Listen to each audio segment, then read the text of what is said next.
Jeritan Amel tengah malam sebelum tewas tanpa busana, korban kasus Subang disiksa tanpa ampun. Amalia Mustika Ratu alias Amel, korban kasus Subang sempat terdengar menjerit saat tengah malam. Suara itu terdengar di malam kejadian saat korban dibunuh di rumahnya yang berlokasi di Kampung Ciseti, Desa Jalan Jaga, Kecamatan Jalan Jaga, Kabupaten Subang, Jawa Barat, pada 18 Agustus 2021 lalu. Tak hanya dibunuh, korban kasus Subang itu juga ditelanjangi. Tubuhnya ditemukan tanpa busana bersama jasad ibu kandungnya Tuti Soehartini di dalam bagasi mobil Toyota Alphard yang terparkir di halaman rumah mereka.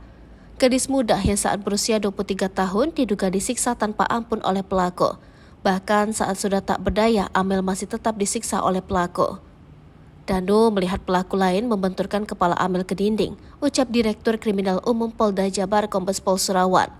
Menurut Kombes Pol Surawan, hal itu dilihat tersangka Danu setelah mendengar jeritan sepupunya dari dalam rumah. Saat itu, Danu langsung lari untuk mengetahui apa yang sedang terjadi. Setelah mendengar teriakan dari korban yang bernama Amel ini, terangnya, pihaknya pun saat ini sudah menggelar prarekonstruksi kasus pembunuhan Subang. Polisi menemukan barang bukti baru yakni ember biru yang digunakan untuk membersihkan bekas darah di lokasi kejadian pada Kamis 19 Oktober 2023 malam. Kami hanya bawa satu buah ember yang digunakan oleh Danu untuk membersihkan TKP pasca pembunuhan terjadi, kata Dirkrimum Polda Jabar Kombes Surawan. Seperti diketahui, sudah 5 orang ditetapkan sebagai tersangka kasus pembunuhan ibu dan anak tersebut. Dari 5 tersangka, 1 diantaranya yakni Yosep, sosok pemilik rumah yang tak lain suami Tuti, dan ayah kandung dari korban Amalia Mustika Ratu.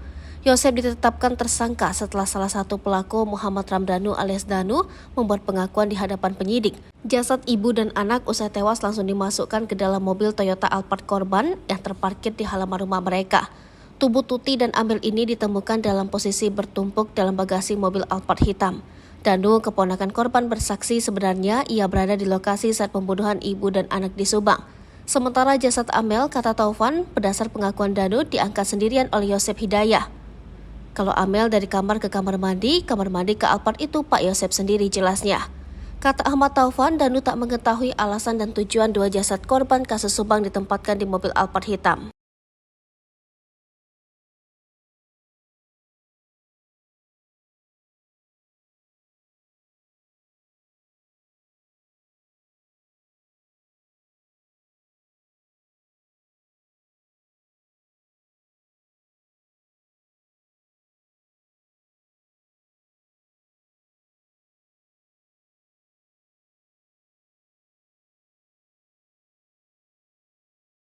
Download Tribun X sekarang, menghadirkan lokal menjadi Indonesia.